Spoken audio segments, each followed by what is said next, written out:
Within 200 years, Native Americans lost their land, their history, their language, and their culture. The ethnic cleansing of their various tribes is one of the least discussed genocide in world history. A month ago, we told you how Argentina erased its black people from history. In this episode, we shall tell you the full story of how the United States erased its Native Americans from history.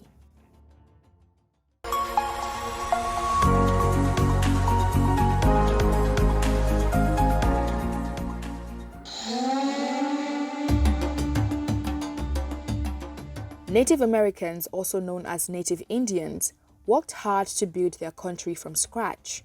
They had been living on these lands before European explorers came calling in the 15th century. However, these European invaders forcefully took their lands and eroded their cultural identity as the years went by. The infamous Trail of Tears was the term given to the forceful relocation of the Native Americans from the southeastern region of the United States to the western part, named the Indian Territory and modern-day Oklahoma. These white settlers were on a quest to industrialize the newfound country, and they felt that the Indians were not putting the lands to good use. Thus, they needed to dispossess them of it. Using a series of acts and treaties, wars and horrible strategies, an entire indigenous group of people was almost wiped out. So, how were these European invaders or white settlers successful in 1. Stealing the lands of these Native Americans, and 2. Erasing them from history through ethnic cleansing?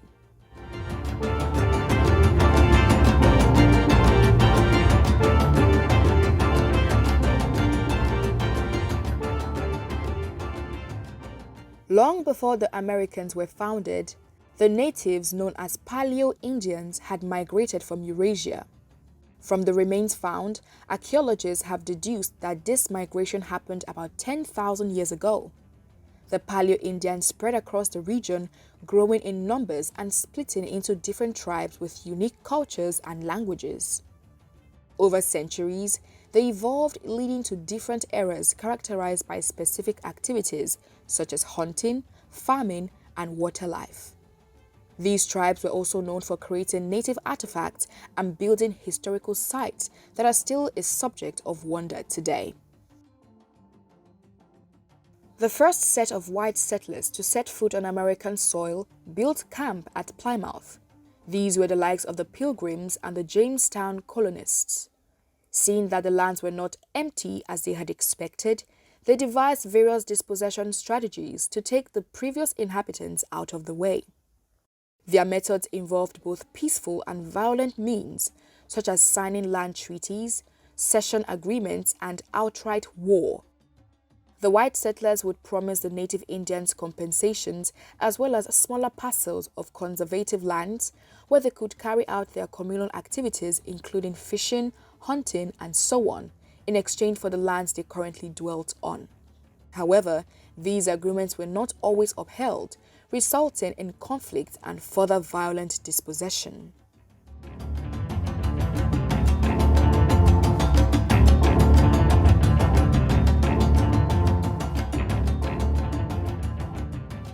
Different treaties were created to further push the natives away from the lands the settlers wanted.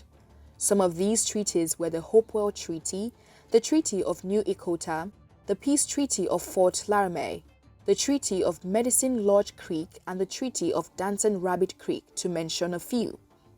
Unfortunately, these agreements were not always followed to the letter.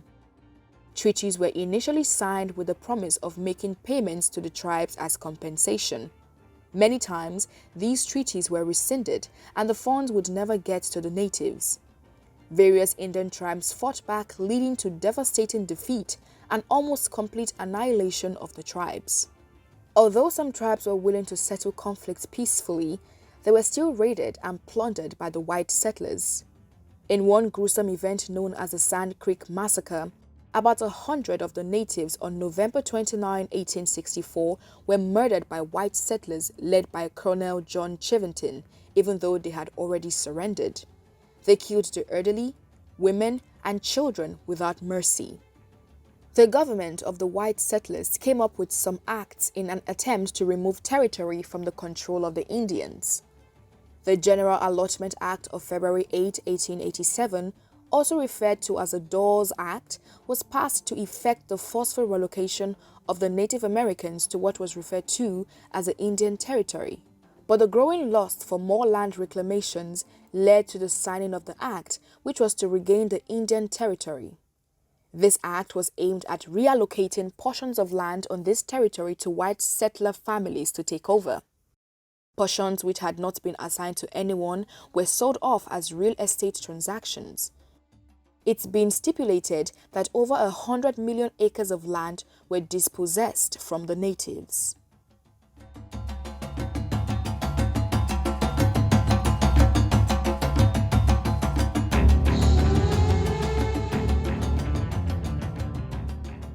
The Indian Removal Act, enacted in 1830 by President Andrew Jackson, was focused on relocating the Indians from their territories to a selected region. This act was further promoted by a concept known as manifest destiny to justify the settlers' need for more land.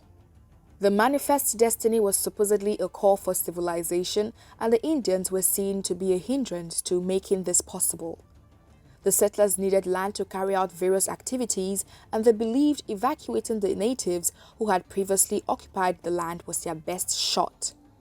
This act birthed the infamous Trail of Tears, in which thousands of Indians, including the Seminole, Choctaw, Cherokees, Chickasaw, and Creek, were forced to relocate to the western parts of Oklahoma between 1830 and 1850.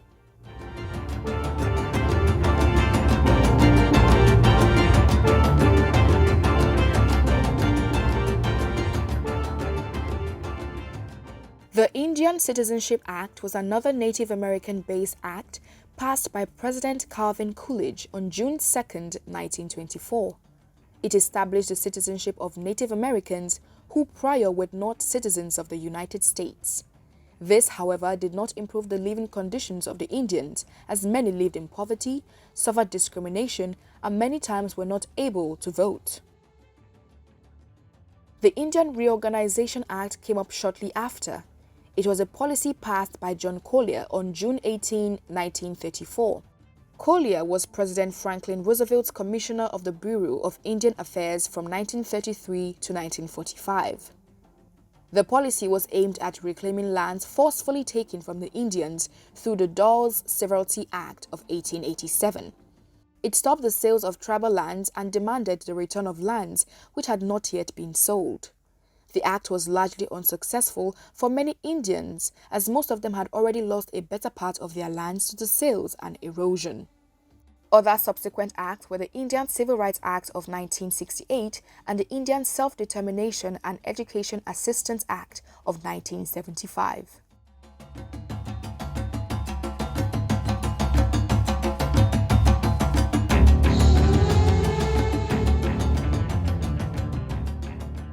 In terms of conflicts, battles, and wars, the Native Americans were no match for the white immigrants. The immigrants were more organized and better equipped for the brutal conquest that took place in the battle for territories. Although tribes such as the Nez Perce gave up their lands peacefully, there were different fronts of resistance put up by other Indian tribes that resulted in wars. The settlers usually had the upper hand with more sophisticated weapons and footmen and won in most cases. There were wars such as the Tecumseh War, Creek Wars, Seminole Wars, Sioux Uprising, and Red Cloud's War of all which were attempts by the natives to resist the white settlers, but to no avail. However, the Battle of the Little Bighorn, fought on June 25, 1876, was one that stood out among the many battles. This was a battle between the Sioux Indian tribe and the immigrants. Unknown to the U.S. troops, the chief of the native tribe, Sitting Bull, had implored neighboring tribes to help him fight. Eventually, the U.S. troops had been outnumbered, leading to a staggering defeat in which over 250 men were killed. But the victory of the Sioux was short-lived, as the government soon clamped down on them, leading to arrests, deaths, and complete removal from their lands. Another prominent example was the Dakota War of 1862, a gory clash between the Dakotas and the United States. This clash resulted in further pushing the Dakotas out of their lands. During this conflict, almost 40 natives were executed by hanging. The massacre of the natives that occurred during the popular California Gold Rush between 1848 and 1852 has been portrayed as just migration to California in search of wealth and good fortune.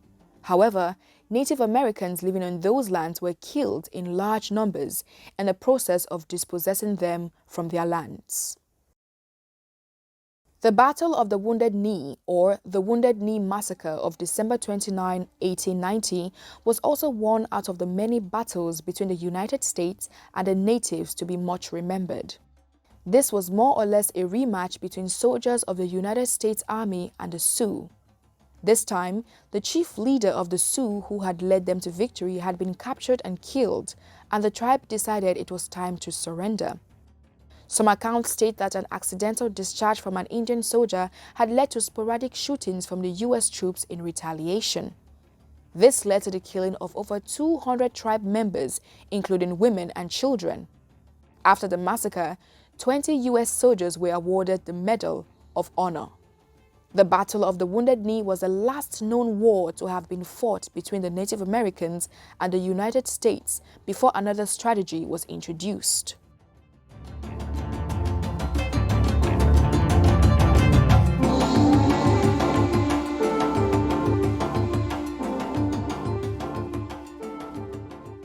Education has always been synonymous with progress and development in a nation, but this time, the United States used it as a strategy for the ethnic cleansing of Native Americans. The white immigrants had devised a better and more effective way of fighting the Indians. The name was Americanization, and its weapon was education and religion. The United States sought to subtly incorporate their Native Americans into the society and erase their cultural heritage and identity through religion and education. The memo spread across the nation like a wildfire, and with the promise of a better life and future, children of the indigenous people were coerced into white boarding schools and forced to adopt European customs and systems. This was supposed to help them better integrate into the new American society. By the 1880s, the children of Native Americans were being admitted into boarding schools, majorly the Carlisle Indian School and the Hampton Institute. Children were forced to forsake every material and clothing that symbolized their native cultural heritage. Their hair was cut off, and they were forbidden to speak or sing in their native tongue. All these were replaced with American teachings, way of living, dressing, and general communal behavior. They were also trained for industrial purposes so that they could take up manual jobs, playing their part in the United States of America's industrialization quest. It would be more than a century later before the gravity of the atrocities that went on in these schools would be investigated. Reports of abuse in sexual, physical, and mental ways have resurfaced. In February 2002, numerous unmarked gravesites believed to have been that of the children were discovered in Canadian schools which had been modeled after the Native American boarding schools. This has caused many to question what went on behind the walls of these schools and if children of the Native American tribes had suffered the same fate.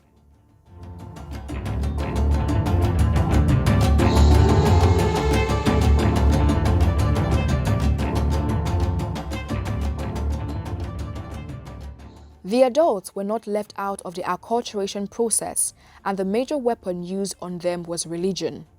Several religious dominations such as the evangelicals, Protestants, and Catholics attempted to convert adult Native Americans, convincing them to forsake their customs, traditions, and way of dressing to adopt the European American ways. The determining factor in this devastating yet effective strategy was to give the Indians land in exchange for the denouncement of their culture, identity, customs, and literally anything that symbolized their native heritage. The concept of ownership of land was contrary to their communal way of living, in which no land belonged to anyone. This time, President Grover Cleveland, on February 8, 1887, signed into law the Dawes Severalty Act, also known as the General Allotment Act. This act gave the government the right to take over lands of different tribes and reshare portions, with more significant portions going to heads of families. However, the Indians could not lay total ownership of these lands until after 25 years, when they had been granted full citizenship rights. As their custom was when dealing with the Indians, the immigrants made sure to apportion the most infertile lands to the Indians, while also laying claims on other allocated portions as surplus. To cement their denouncement, the last arrow pageant was conducted. During this pageant, Indians would have to gather, dressed in their full tribal regalia and wielding a bow and an arrow. Then, they would fire this symbolic arrow into the air termed their last arrow, and then enter into a tent where they changed to white farming overalls and come out holding the American flag. This was to prove that they had fully forsaken their old way of life for a better one.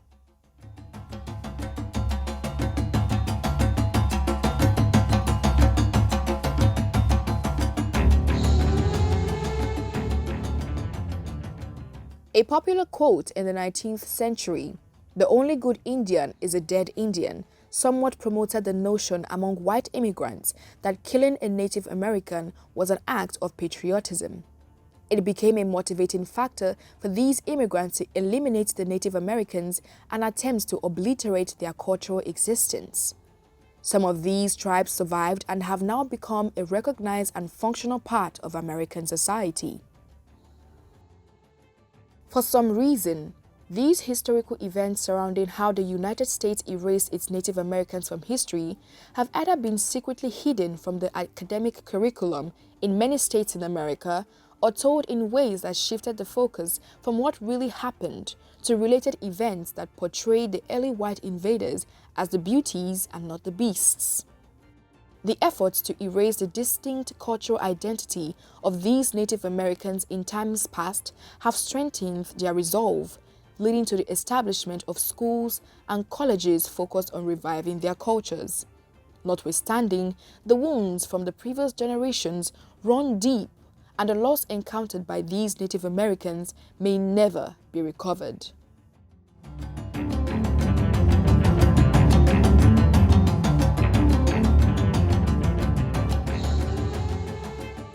We always have more stories like this to talk about, so don't hesitate to like and share this video with your friends. You can subscribe to our channel and turn on the notification bell to receive the latest videos as they drop. Also, if you would like to know more about how Argentina erased its black people from history, do check out our next video.